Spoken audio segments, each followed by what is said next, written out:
Operation Sindoor పహల్గాంలో చనిపోయినటువంటి కుటుంబాల యొక్క భర్తల ని చూసి సింధూరం చెరుపుకున్నటువంటి మహిళలది కాదు, ఈ దేశపు సింధూరం చెరపాలని కోరుకుంటున్నటువంటి దుష్ట శక్తుల్ని వెంటాడటం, ఈశాన్య రాష్ట్రాలలో ఉగ్రవాదపు అంతం, దేశంలో నక్సలిజం అంతం, మరొక వైపున ప్రధానంగా జరుగుతున్నటువంటిది అసలైనటువంటి కుట్ర. అటు సర్క్రీక్ దగ్గర నుంచి వివిధ ప్రదేశాల్లో జరుగుతున్న కుట్రలు, వీటన్నిటినీ ఇప్పుడు సైన్యం చాలా నిశితంగా పరిశీలిస్తోంది. అటు సర్క్రీక్ దగ్గర అందుకని విన్యాసాలు చేస్తుంది, ఈశాన్య రాష్ట్రాలు విన్యాసాలు చేస్తుంది, లడక్ దగ్గర విన్యాసాలు చేస్తుంది. అటు పక్కన అమెరికన్ కదలికలు కనబడుతున్నాయి, ఇటు చైనా సహకారంతో తీవ్రవాదుల కదలికలు కనబడుతున్నాయి, అటు పాకిస్తాన్ సహకారంతో కొన్ని వేషాలు కనబడుతున్నాయి.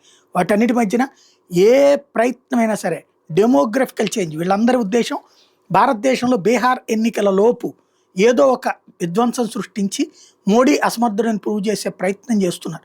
తద్వారా ఎన్నికలు దెబ్బకొట్టాలని ప్రయత్నం చేస్తున్నారు. అయితే సైన్యానికి ఎన్నికలకి సంబంధం లేదు, కానీ సైన్యం ఈ దేశ రక్షణ కోసం శతవిధాలా ప్రయత్నిస్తూ ఉంటుంది. అందులో భాగంగా ఆపరేషన్ సింధూర్ కొనసాగుతోందంటూ తాజాగా మరొకసారి సైన్యం స్పష్టం చేసింది. తాజాగా ఆర్మీ చీఫ్ అంబాలాను సందర్శించి స్మార్ట్ డ్రోన్లు, కామికాజ్ డ్రోన్లు, యాంటీ డ్రోన్ వ్యవస్థలు చెక్ చేస్తూ ఈ విషయాన్ని మరొకసారి చెప్పుకొచ్చారు. ఏదైతే స్ట్రైక్ కార్ప్స్ సామర్థ్యాన్ని సమీక్షించారు.